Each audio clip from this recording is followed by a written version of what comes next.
I'm Glenn Marshall, back at the live desk tonight. A woman who gave birth alone inside a Colorado jail is suing the Denver Sheriff Department for what she went through. We want to warn you, the video is disturbing. People are not happy about this at all. You know, they tell me that it's usually a line just to get inside this building, but they got here today and found out it was a delayed start. That turned into actually being shut down today and tomorrow. And people are saying this is nothing but voter suppression. In just less than a week, 9 homicides for the month of June. That is happening here in DeKalb County. Now, lawmakers are hoping to fight for gun control so that they could possibly change what's happening in these streets. Tell me, how great does this feel to have this championship here in Atlanta? Oh, this is amazing. It's like a giant party. Exactly, it's a big party, right? Oh, yeah. We're dancing, interviewing. I gotta ask you, how do you feel about it? I feel so great right now. This is so exciting. Yeah. We're right here with the team. I didn't even realize it, guys. The team is right here behind us. Look at them. They are getting it in. We are excited out here. Since 1995, we haven't had a championship to celebrate on these streets here in Atlanta. But these guys here brought it for us this year. 2018, we conquered here in Atlanta. This is amazing. I can't even find my photographer. Eric, can you see me? This is just great. We're having a great time out here. I wish you guys could be out here with us in the studio. But I'm going to send it right back to you guys. Wish we could too, because I'm a very good bouncer. Yeah. And bouncing along right here in the studio. Yeah. This family is heartbroken after losing 70-year-old Richard St. John. They're saying that this is nothing but another act of gang violence that is growing in this community. Still can't believe it. It just doesn't seem real. It should have been a normal Sunday before Memorial Day. Instead, 70-year-old Richard St. John's family is grieving after he was gunned down in front of his home. Never in my life I thought I'd be involved in something like this, you know, especially with my little girl around. Michael McSelwaney was outside St. John's home on Brittany Way when men he believed to be gang members approached him. They had their weapons drawn already, you know, so I just felt real, you know, then whatever happened, just happened, you know. Michael said the men started an argument and then walked 3 doors down and got in a vehicle. That's when the unthinkable happened. Multiple gunshots targeted him and his family. I was looking for my little girl, make sure she was inside, my wife, where she was. Then once I turned around, I saw him on the floor. Everybody's in shock. Nobody can believe it's real. It seems like a nightmare. Candles stand in the same spot Richard St. John lied, dying from his gunshot wounds. The family says they're familiar with gang activity happening in this area. I know there was some problems with some tagging in the past. The police have been called out for that. A bullet hole left in the street sign on the family's property, just another harsh reminder of the violence that took away their loved ones so close to the holiday. And just loved his family. That was it. Didn't bother nobody. To see an elderly person leave like that and to see him on the ground just suffering, nobody wants to see their grandpa or anybody like that. And police still do not have anyone in custody. The family is asking if you have any information that could lead to an arrest to please call Gwinnett County Police Department as soon as possible. Live here in Norcross, I'm Glenn Marshall, CBS 46 News. Well, that service was filled with worship and a powerful message speaking out against mass incarceration. Now, before that service started, we sat down with 2 of the Central Park 5. They told us how mass incarceration affected their lives forever.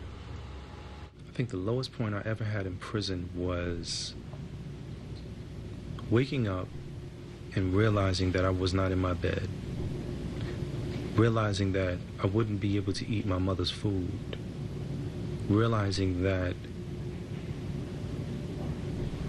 I might not live, that this might be the end. It could have been the end for Yusuf Salam and 4 other teenagers. Back in 1989, they were convicted of a rape in Central Park they did not commit.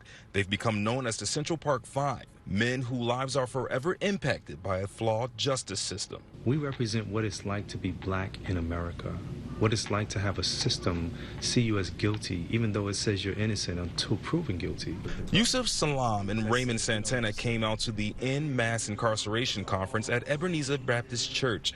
Their story, heartbreaking, has become the hit Netflix series When They See Us. It takes you through a roller coaster.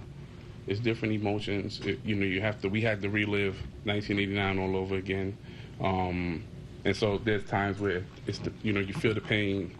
There's times within the series where you feel triumph, you feel redemption. Taking time to attend the worship service, these men say they don't feel like they've received justice for the time they spent behind bars. but hope the system improves. Don't believe that it doesn't happen. We are the proof. We are the ones, 41 states changed their juvenile laws because of our case. And this conference will continue throughout Wednesday with special guests Reverend Jesse Jackson Jr. as well as Ambassador Andrew Young. Live here in Atlanta, I'm Glenn Marshall, CBS 46 News. I can't tell you, the Billings family told us that Shamari wanted to eventually own an upscale lounge. He was thinking about becoming an entrepreneur in college. Well, right now they are wondering why this party was not shut down if it wasn't authorized by the apartment complex. My baby couldn't swim. And what happened on that day, I don't know. Two parents bear broken hearts. Their son, 19-year-old Shamari Billings, drowned at a Memorial Day pool party. They went to pool parties. He never got in the water.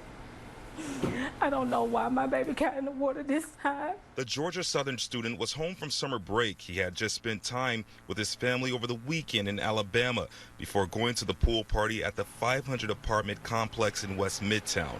He didn't know how to swim. Reps with the complex declined to speak on camera, but said the party was unauthorized. I don't understand why, if this was an unauthorized event or what have you, why no one called? Why none of the residents called? It doesn't make sense.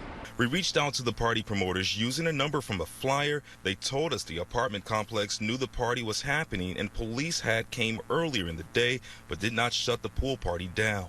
That's a whole lot because the Lisa manager was there when we set the party up. She was by the pool the whole time. Shamari Billings was an honor roll student, received $20,000 in scholarships for college.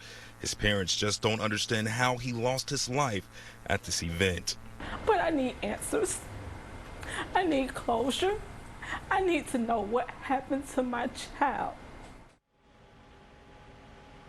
And Shamari's parents did tell us that the medical examiner's office called and told them no alcohol or drugs were found in his system. Now, there is a GoFundMe account in honor of Shamari to help with funeral costs. We'll have that link on our website.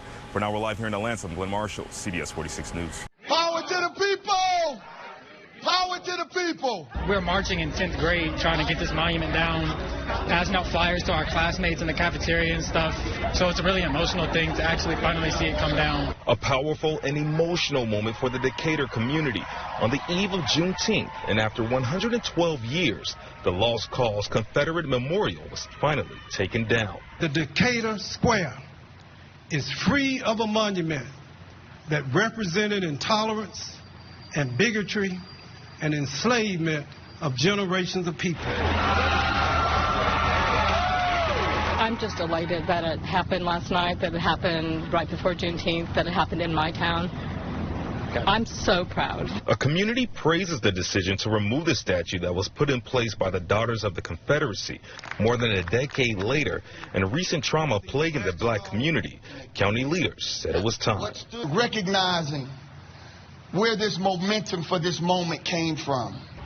It came in the life and death of George Floyd. It came in the life and death of Breonna Taylor. It came in the life and death of Rashard Brooks.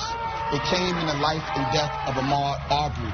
And it is in that energy that has swept this country to challenge white supremacy and change the structure. A passionate move that is not ending anytime soon. DeKalb County CEO Michael Thurman says there will be 25 more monuments added across the county, embracing people of color and their contributions to DeKalb. On this Juneteenth day, recognizing the past, but more inspired than ever, then march towards a better and brighter future. DeKalb County says it plans to work with the Sons of the Confederacy to find a new home for this statue. Here in Decatur, I'm Glenn Marshall, CBS 46 News.